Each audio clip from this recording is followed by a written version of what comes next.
Hi അസ്സാമു അലൈക്കും welcome back. ഇന്ന് ഞാൻ വന്നിട്ടുള്ളത് ഒരു അടിപൊളി ഈസി പുഡിങ്ങിൻ്റെ റെസിപ്പി ആയിട്ടാണ്.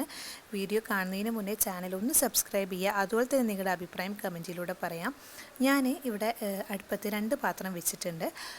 ഒന്നിൽ പാൽ ഒഴിച്ചെടുത്തിട്ടുണ്ട്, മറ്റേതിൽ പഞ്ചസാര ക്യാരമലൈസ്ഡ് ആക്കി എടുക്കാൻ വേണ്ടിയിട്ടാണ്. പിന്നെ ഇത് അടിപൊളി ക്യാരമൽ പുഡിംഗ് ആണ്. എന്തായാലും നിങ്ങൾ ഉണ്ടാക്കി നോക്കണം. അടിപൊളി ടേസ്റ്റാണ്. നമ്മൾ വായിലിട്ടാൽ എന്തായാലും അലിഞ്ഞു പോകും. അങ്ങനത്തെ ഒരു പുഡിങ്ങാണ്. ഇപ്പം ഞാൻ പാലിലേക്ക് കുറച്ച് ബട്ടർ ഇട്ട് കൊടുത്തിട്ടുണ്ട്. ഇതൊരു ഫ്ലേവറിന് വേണ്ടി മാത്രം ഇട്ട് കൊടുത്തതാണ്. പിന്നെ ഞാൻ ഒരു അഞ്ചോ ആറോ ദിവസം മുന്നേ ഒരു ഷവർമ റോളിൻ്റെ റെസിപ്പി ചെയ്തിട്ടുണ്ടായിരുന്നു.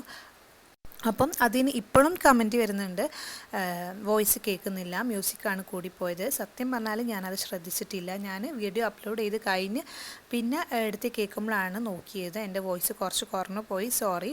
അത് പറയാൻ കാരണം എനിക്ക് ഇന്ന് രാവിലെയും ഒരു കമൻറ്റ് വന്നിട്ടുണ്ട്, അതുകൊണ്ടാണ് കേട്ടോ. ഇനിയിപ്പോൾ അതാ നമുക്ക് ഈ പഞ്ചസാര ഒന്ന് നല്ലോണം മെൽറ്റാക്കി എടുക്കാം. ആ സമയം കൊണ്ട് പാല് തിളച്ച് വന്നോളും.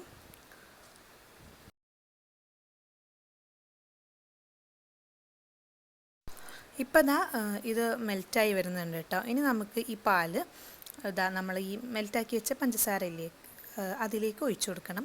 ഇത് ഒഴിച്ച് കൊടുക്കുമ്പോൾ ശ്രദ്ധിക്കുക, കുറച്ച് കുറച്ചായി ഒഴിച്ചു കൊടുക്കുക കേട്ടോ. ഒന്നായിട്ട് ഒഴിക്കുമ്പോൾ ഇതിങ്ങനെ പൊങ്ങി ചിന്താനുള്ള ചാൻസ് ഉണ്ട്. അതിൻ്റെ അത് കുറച്ച് ചിന്തിട്ടുണ്ടായിരുന്നു.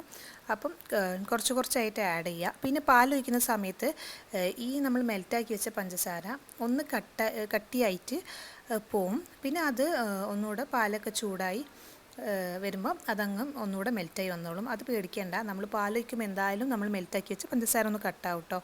പിന്നെ നമ്മൾ പാലിങ്ങനെ ഒഴിച്ച് ഇളക്കി കൊടുത്താൽ അത് എന്തായാലും മെൽറ്റായി വരും. അങ്ങനെ ഇനിയിപ്പോൾ അതാ ഇത് നല്ലോണം ഒന്ന് മിക്സ് ചെയ്യുക. എന്നിട്ട് ഈ പാല് ഒന്നുകൂടെ ഒന്ന് തിക്കാവുന്നത് വരെ ഒന്ന് പതിപ്പിച്ചെടുക്കുക. വേഗമായി വരും കേട്ടോ.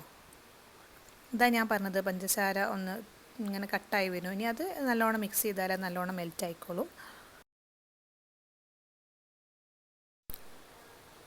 ഇപ്പോൾ അതാ നമ്മൾ പാൽ ഏകദേശം ഒന്ന് കട്ട് ചെയ്ത് വന്നിട്ടുണ്ട്. ഇനി നമുക്ക് ഗ്യാസ് ഓഫ് ആക്കാം. ഇനി നമുക്കിതിലേക്കുള്ള കോഴിമുട്ട സെറ്റ് ചെയ്തെടുക്കാം. ഈ ഒരു പുഡിങ്ങിൽ കോഴിമുട്ട ഇട്ടിക്കണമെന്ന് നമ്മൾ കഴിക്കുമ്പോൾ നമുക്ക് അറിയില്ല. കാരണം കോഴിമുട്ടൻ്റെ ഒരു ടേസ്റ്റും വരില്ല. നല്ല ബട്ടറിൻ്റെ ഒരു ക്യാരമലിൻ്റെ ഒരു ടേസ്റ്റ് മാത്രമേ ഉണ്ടാവുള്ളൂ കേട്ടോ. അപ്പം ഞാനിപ്പോൾ ഇവിടെ ഒരു പാക്കറ്റ് പാലിന് 4 മുട്ടയാണ് എടുക്കുന്നത്.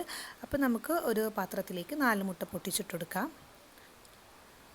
പിന്നെ നമ്മൾ എക്സ്ട്രാ മധുരമൊന്നും ചേർക്കുന്നില്ല. കാരണം നമ്മൾ എന്താ പറയുക, ക്യാരമലൈസ്ഡ് ആക്കിയിട്ടാണല്ലോ ആക്കുന്നത്. അപ്പോൾ അതുകൊണ്ട് തന്നെ നല്ല മധുരം ഉണ്ടാകും. നിങ്ങൾക്ക് ഇനി എക്സ്ട്രാ മധുരം വേണമെന്നുണ്ടെങ്കിൽ നിങ്ങൾ ഈ മുട്ടയിൽ പഞ്ചസാര ഇട്ടെടുത്ത് നല്ലോണം ഒന്ന് ബീറ്റ് ചെയ്താൽ മതി.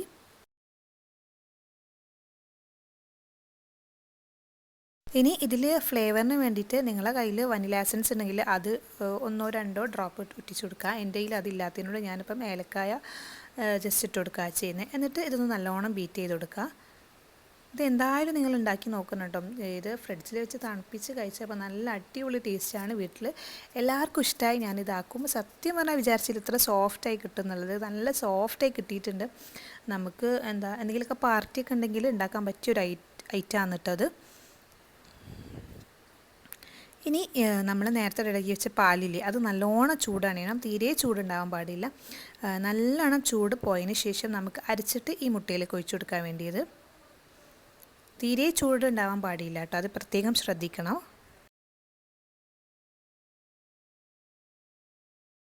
അപ്പോൾ ഇതാ ഞാൻ ചൂടൊക്കെ പോയതിന് ശേഷം ഒന്ന് അരച്ചിട്ട് ഒഴിച്ചു കൊടുക്കുകയാണ്. ഇങ്ങനെ ഒഴിച്ചു കൊടുത്താൽ ഒന്നുകൂടെ സോഫ്റ്റായി കിട്ടും. അതാണ് ഇങ്ങനെ ചെയ്യുന്നത് കേട്ടോ.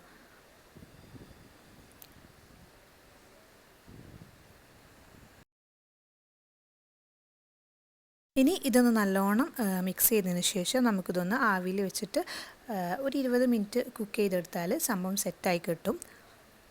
പിന്നെ ഇതൊന്ന് നല്ലോണം ഒന്ന് മിക്സ് ചെയ്യാം കേട്ടോ. ഈ മുട്ടയും കോഴിമുട്ടയും പാലും കൂടി ഒന്ന് നല്ലോണം മിക്സ് ചെയ്ത് കൊടുക്കുക.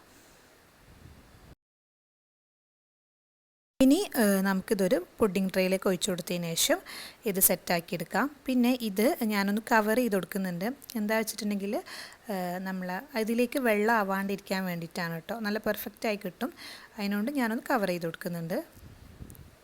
ഇത് ചെയ്യാൻ നിർബന്ധമൊന്നുമില്ല. നിങ്ങളെ കയ്യിലില്ല എന്നുണ്ടെങ്കിൽ ചെയ്യണ്ട. ഞാൻ ജസ്റ്റ് ഒന്ന് ചെയ്തെന്നുള്ളൂ. ഇനി നമുക്കിത് ആവിയിൽ കുക്ക് ചെയ്തെടുക്കാം. അപ്പം ഞാനിങ്ങനെ ചെയ്യുന്നത്, നിങ്ങളുടെ കയ്യിൽ കറക്റ്റ് ആവി പിടിപ്പിക്കുന്ന നമ്മുടെ സ്റ്റീം പാത്രം ഉണ്ടെങ്കിൽ അങ്ങനെ ചെയ്താൽ മതി. ഞാനിപ്പോൾ ഒരു ബിരിയാണി പോട്ടിൽ കുറച്ച് വെള്ളം ഒഴിച്ച് വെച്ചിട്ടുണ്ട്. എന്നിട്ട് ആ വെള്ളം ഒന്ന് ചൂടായി വന്നതിന് ശേഷം നമ്മളെ പുഡിംഗ് ട്രേ അതിലേക്ക് ഇറക്കി കൊടുത്തിട്ട് ഒരു സിമ്മിൽ വെച്ചിട്ട് ഫ്ലെയിം കുറച്ച് വെച്ചിട്ട് ഒരു 20 മിനിറ്റ് കുക്ക് ചെയ്തപ്പോൾ എനിക്ക് സെറ്റായി കിട്ടിയിട്ടുണ്ട്.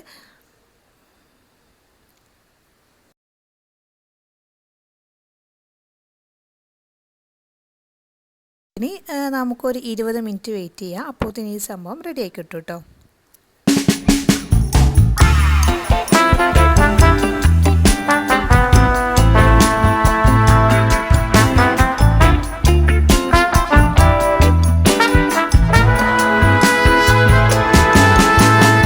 അപ്പോൾ ദാ 20 മിനിറ്റ് ആയപ്പം എനിക്ക് ഇത് സെറ്റായി വന്നിട്ടുണ്ട്. ഞാൻ ഇടയ്ക്കൊന്ന് തുറന്ന് നോക്കിയിട്ടുണ്ടായിരുന്നു.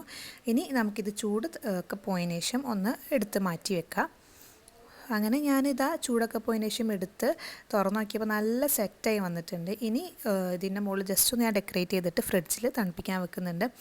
ഇത് ചൂടോടൊക്കെ കഴിക്കുകയാണെങ്കിൽ അങ്ങനെ കഴിക്കാം. പക്ഷേ നിങ്ങൾ ഫ്രിഡ്ജിൽ വെച്ച് തണുപ്പിച്ച് കഴിക്കാമെന്നുണ്ടെങ്കിൽ അടിപൊളി ടേസ്റ്റാണ്, ഒന്നും പറയാനില്ല. അത്രക്കും ടേസ്റ്റാണ്. എന്തായാലും ഒന്ന് ഉണ്ടാക്കി നോക്കണം. വലിയ പണിയൊന്നും ഇല്ല. നമ്മൾ ഇതിൽ കോഴിമുട്ട ഇട്ടിക്കണമെന്ന് പറഞ്ഞാൽ ആരും വിശ്വസിക്കില്ല. കാരണം കോഴിമുട്ടൻ്റെ ഒരു ഫ്ലേവറും വരുന്നില്ല. ബട്ടറിൻ്റെയും പിന്നെ അതുപോലെ തന്നെ പഞ്ചസാരൻ്റെയും ഫ്ലേവറാണ് മുന്നിലുള്ളത്. നമ്മൾ കാരമലൈസ് ആക്കി എടുത്തിട്ടില്ല, അതിൻ്റെ ഫ്ലേവറാണ് മുന്നിലുള്ളത്. അങ്ങനെ ഞാനിതാ ഒരു 2 മണിക്കൂർ ഞാൻ ഫ്രീസറിൽ വെച്ച്, അതുകൊണ്ട് എനിക്ക് വേഗം തണുപ്പായി കിട്ടിയിട്ടുണ്ട്. എന്നിട്ട് ഇപ്പോൾ അതാ ഞാൻ എടുത്ത് കഴിച്ച് നോക്കുകയാണ്. നല്ല അടിപൊളി ടേസ്റ്റാണ്. എല്ലാവരും ഒന്ന് ട്രൈ ചെയ്ത് നോക്കണം. അത്ര തന്നെ, എല്ലാവരും എന്തായാലും ഒന്ന് ട്രൈ ചെയ്ത് നോക്കണം. അപ്പോൾ ഇൻഷാ അല്ലാഹ് അടുത്തൊരു വീഡിയോ ആയിട്ട് വരാം. പിന്നെ വീഡിയോ ഇഷ്ടപ്പെട്ടാൽ ചാനൽ എന്തായാലും സബ്സ്ക്രൈബ് ചെയ്യണം. പിന്നെ നിങ്ങളുടെ അഭിപ്രായം എന്താണെങ്കിലും കമൻറ്റിലൂടെ പറയണം. അപ്പോൾ ഇൻഷാ അല്ലാഹ് അടുത്തൊരു വീഡിയോ ആയിട്ട് വരാം. ബായ്. പിന്നെ ഇത് നിങ്ങൾക്കിപ്പോൾ ഞാൻ സ്പൂൺ കൊണ്ട് എടുക്കുന്നത് കാണുമ്പോൾ തന്നെ മനസ്സിലായിട്ടുണ്ടാകും. നല്ല സോഫ്റ്റുമാണ്, അതുപോലെ തന്നെ നല്ല സെറ്റായി വന്നിട്ടുണ്ട്. ഞാൻ വീഡിയോ എടുത്ത് കഴിഞ്ഞിട്ട് പിന്നെയും ഒരുപാട് പോയിരുന്ന് കഴിച്ചു, കാരണം അത്രയും ടേസ്റ്റാണ് കേട്ടോ. അപ്പോൾ ഓക്കെ, ബൈ.